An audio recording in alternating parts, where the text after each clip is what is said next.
Hello everyone, let's continue reading Monday with a Mad Genius. Chapter 2. Looking for Leonardo. A different bell was bonging in the distance. Bright early sunlight poured through the tree house window. Teddy and Kathleen were gone.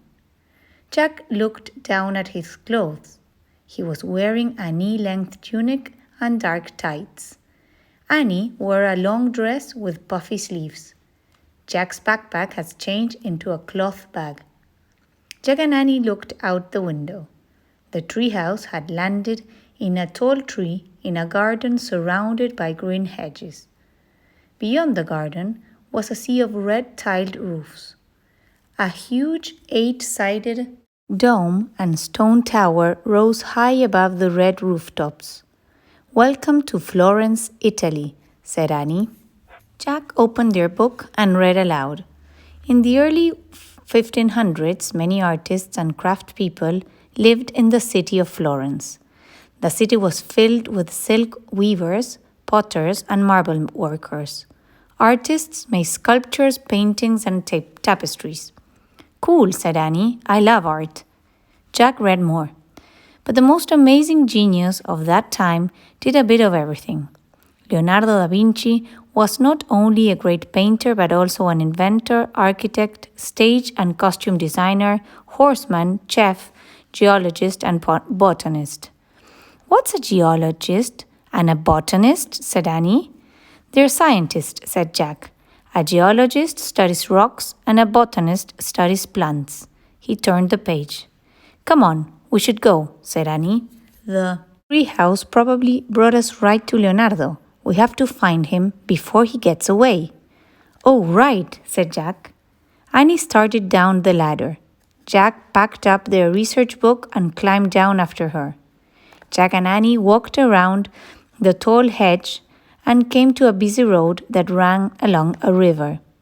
They stared at all the people going by. There were women in long silk dresses, priests in black robes riding donkeys, and soldiers in blue capes riding horses.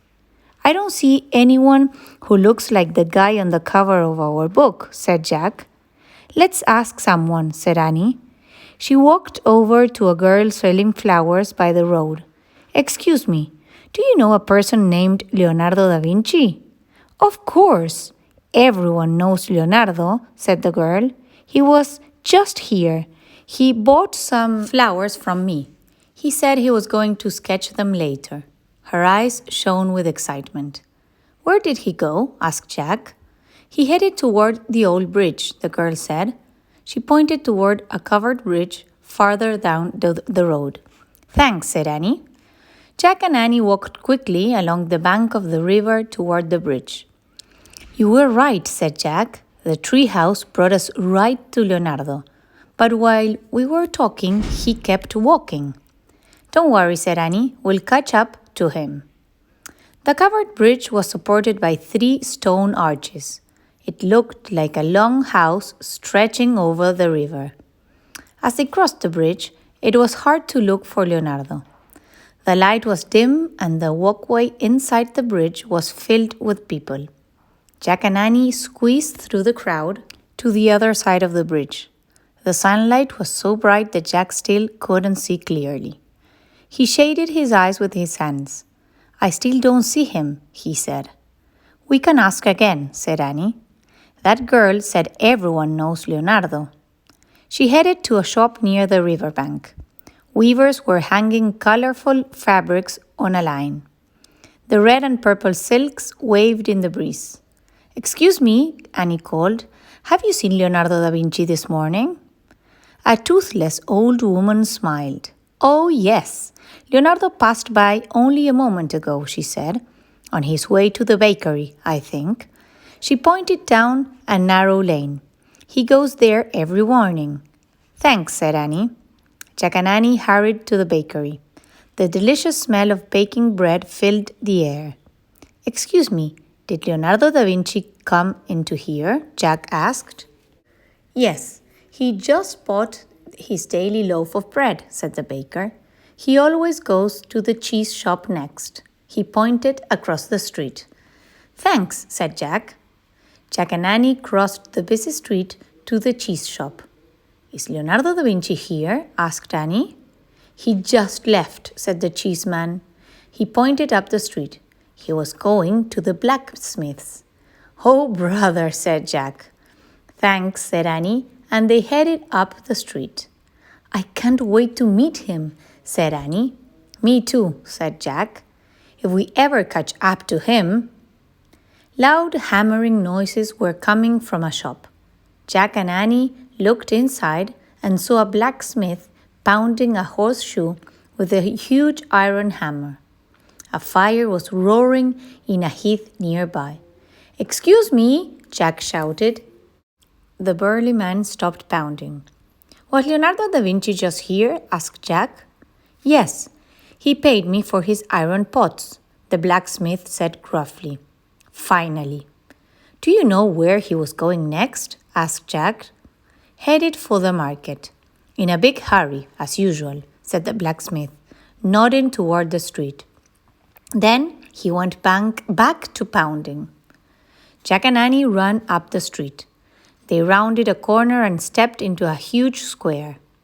Sunlight shone downwards on hundreds of tents and stalls. The air smelled of fish and cinnamon and other species. Oh man, said Jack, it's huge. The market was jam-packed with shoppers.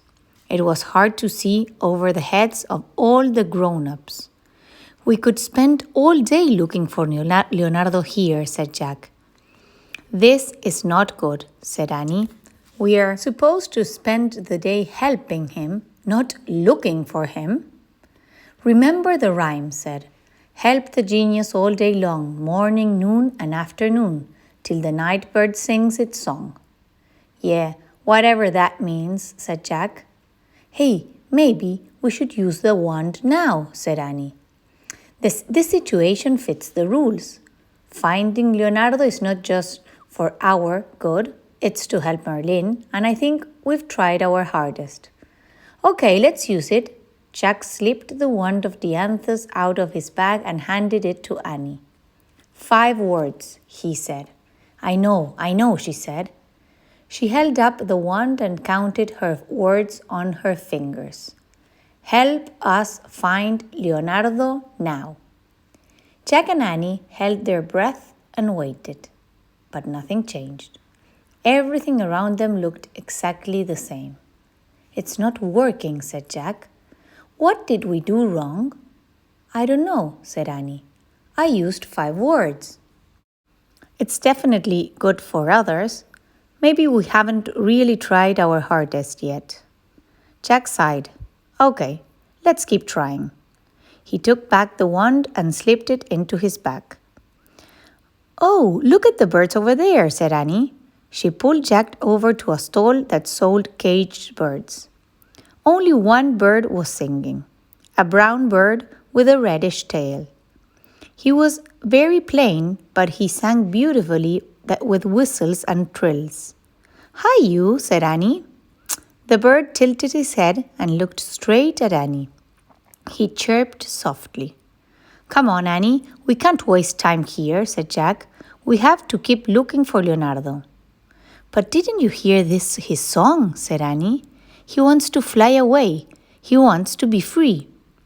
Jack looked around for the bird seller. He was standing nearby talking to a customer. Forget it, Annie.